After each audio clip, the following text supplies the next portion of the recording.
In the face of rising fuel prices, the attention is bound to be drawn towards electric vehicles. The government for long has also adopted eco-friendly policies urging the general public to use electric vehicles, while it has prioritized the manufacturing of EVs through domestic assembling. However, not much progress in this regard has taken place. Given that the country imports fuel worth billions of rupees, the domestic assembling of electric vehicles could be a massive support to the national economy. Good morning, I'm Abheudaya Shrestha, and these are the headlines of the hour. Local levels to present their budget today. Agriculture, infrastructures, education, health and employment in priority. Challenge in implementation of policies and programs. Janata Samajwadi Party at the verge of yet another split. CPN Unified Socialist leadership in a dilemma as decision to shuffle its ministers hangs in limbo. European Council grants European Union candidate status to Ukraine and Moldova. United States announces $450 million in additional military assistance for Ukraine. And hard-pressed Nepal currently playing against formidable United Arab Emirates in the semi-final of the ACC Women's T20 Championship. Asia Cup berth on the line. Most of the 753 local levels are presenting their budget for the upcoming fiscal year today. Having prioritized efforts for curbing the coronavirus pandemic in the preceding years, the local governments are to prioritize agriculture, industries, construction of infrastructures, and education. With the federal government increasing its grants, the total budget of the local levels is likely to figure around 1 trillion rupees. The Kathmandu metropolis, which had introduced a budget of 18.95 billion rupees for the ongoing fiscal year, is making preparations to make public a budget of around 20 billion rupees for the upcoming fiscal year by prioritizing education, health, infrastructures, tourism, and conservation of heritages.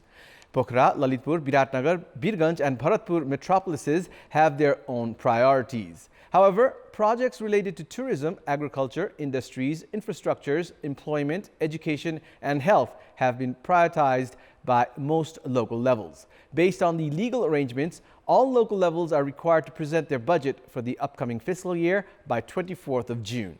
The local levels that had prioritized quarantine facilities, holding centers, and health infrastructures in the past 3 years have now switched focus on local roads, drinking water, facilities, and micro hydropower projects, among other local needs.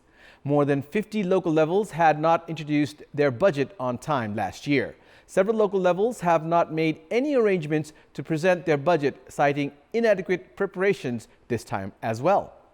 With the implementation of federalism, all three tiers of the government present their own budget, which increases the risk of similar policies and programs.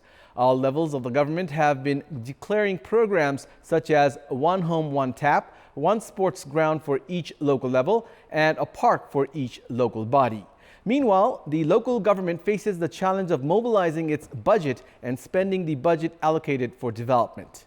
With the federal government increasing grant allocation under all four headings for the local levels, the size of the budget of the local levels are certain to increase.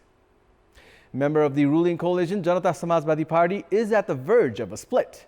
Possibilities of disintegration of the party has increased as senior leader duo Upendra Yadav, also the chairperson, and Baburam Bhattarai, the federal council chairperson, have busied themselves in groupism to strengthen their hold in the party. Not even a year since its previous split, Janata Samajwadi Party is yet again at the verge of disintegration. With increasing polarization among Yadav and Bhattarai, the chairman duo are now in the race to have their majority members on their side. Selection of candidates during the local election and the strategies for the upcoming elections have further intensified the polarization within the party.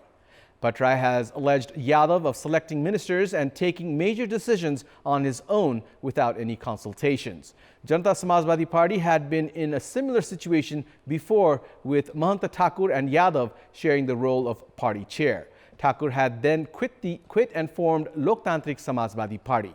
History is likely to repeat for Janata Samajwadi Party in a very short period of time because of the intense polarization for authority and power among the top leaders.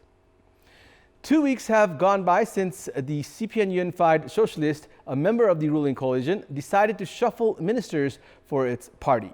Despite the party's decision to recall its ministers on 2 separate occasions, Prime Minister Shrestha has declined to follow suit.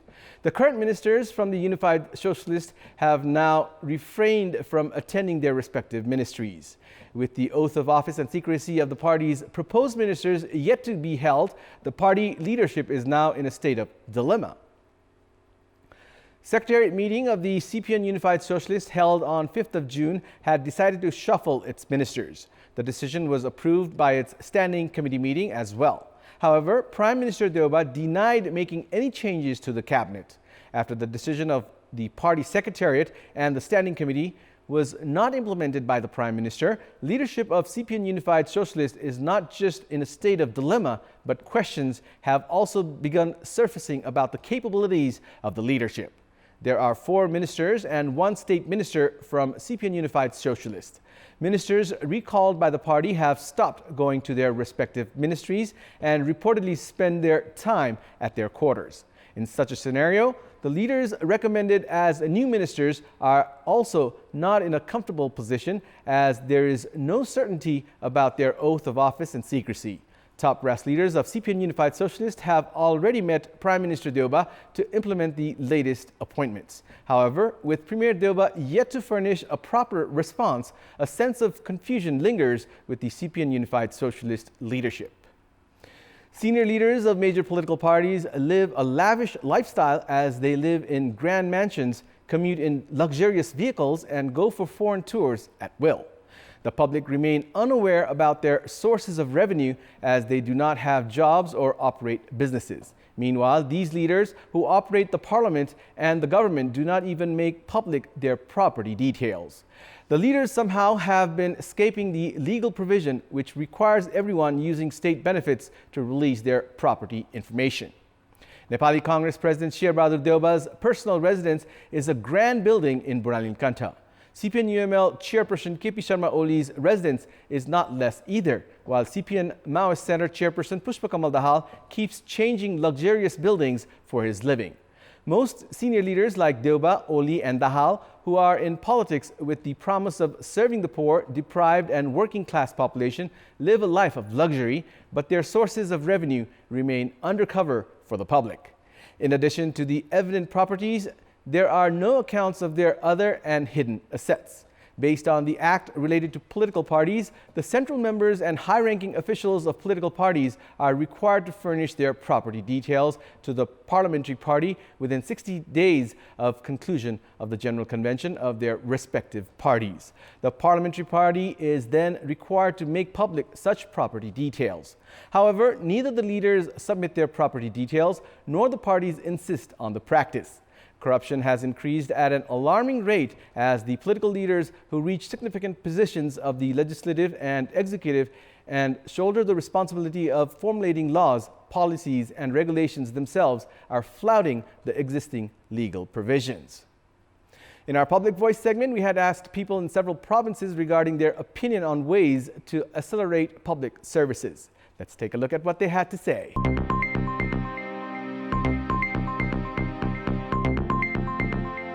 सबै प्रक्रिया भएर पनि काम किन ढुलासुस्ती भयो भनेर कर्मचारीहरूलाई प्रश्न राख्न चाहिँ हामीले एकदमै जरुरी रहन्छ। जनताको कर खाएर बसेका कर्मचारीहरू रिसाउन झिझिन नगरिकन छिटो काम गर्दिनु पर्यो। कम्प्युटर सम्बन्धी विभिन्न तालिमहरू दिनु पर्यो कर्मचारीहरू पनि थप गर्नु पर्यो। छिटो काम गर्दिने घुस नखाने।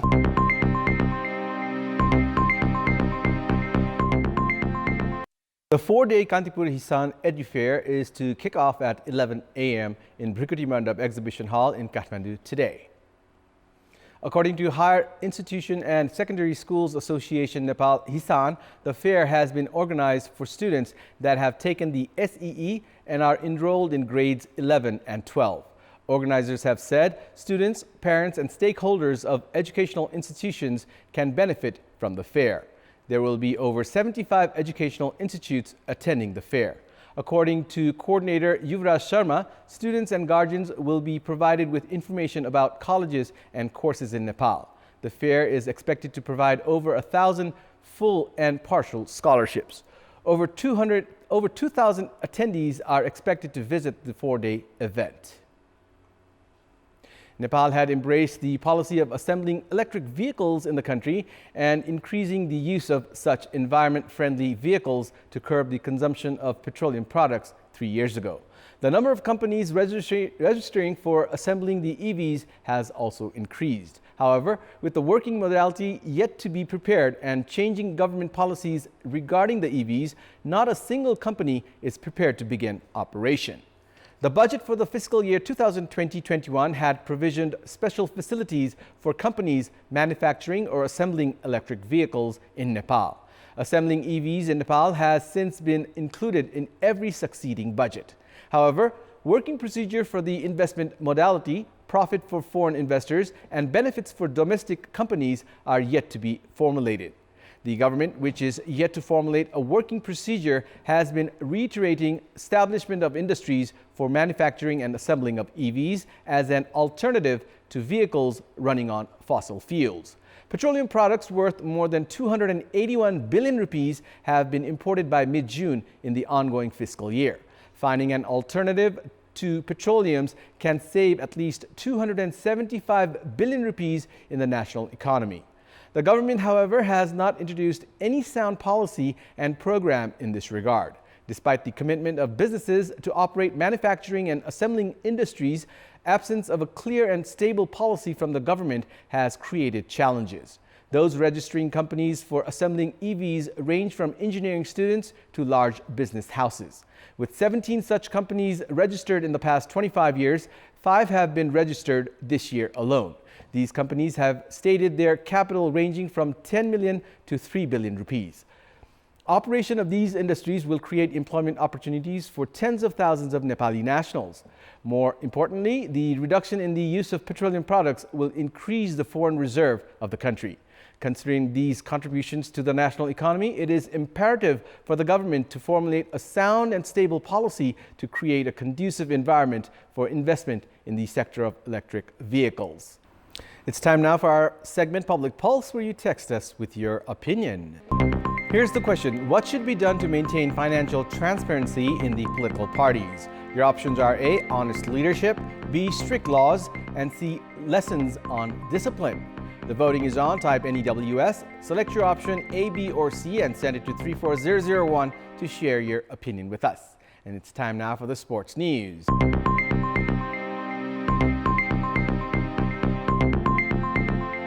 Nepal are currently playing against the United Arab Emirates in the semi-final of the ACC Women's T20 Championship that started at 8:15 this morning. A win against the UAE will secure Nepal's maiden appearance at the Asia Cup T20 tournament. As per our latest update, batting first, UAE have scored 35 runs in 9 overs, losing 3 wickets. As a victory would secure the Asia Cup berth, the match is of great significance for both teams. In the 4 group matches, Nepal had secured wins in 3 of them. The Nepali Eves had finished as group runners-up after suffering a 7-wicket defeat against Hong Kong in the last group match. Meanwhile, the UAE had remained unbeaten and finished atop the Group A standings. The 2 teams progressing to the tournament final will secure their berth at the Asia Cup. India, Pakistan, Sri Lanka, Bangladesh, and Thailand have already progressed to the Continental Cup. Swimmer Gaurika Singh and shuttler Prince Dahal have been felicitated with the Nepal Olympic Committee Award. Prince, who achieved world #1 ranking in junior rankings in badminton last year, and record holder swimmer Gaurika were awarded in the male and female categories. Best coach went to Deepak Magar and Sangina Vaidya, while Taekwondo received the Best Association Award. Meanwhile, including 2 Kantipur colleagues, 4 journalists were also awarded. Sabina Karki of Kantipur Television received the Best Journalist Award in visual category, while Raju Ghising of Kantipur Daily won in print category. Niranjan Rajbanshi of BBC won Best Multimedia, while Rajendra Chitrakar of Gorkhapatra received Best Sports Photojournalist Award. The Nepal Olympic Committee had organized the ceremony to mark the Olympic Day yesterday. And that's all for the moment. Thank you for watching. Have a good day.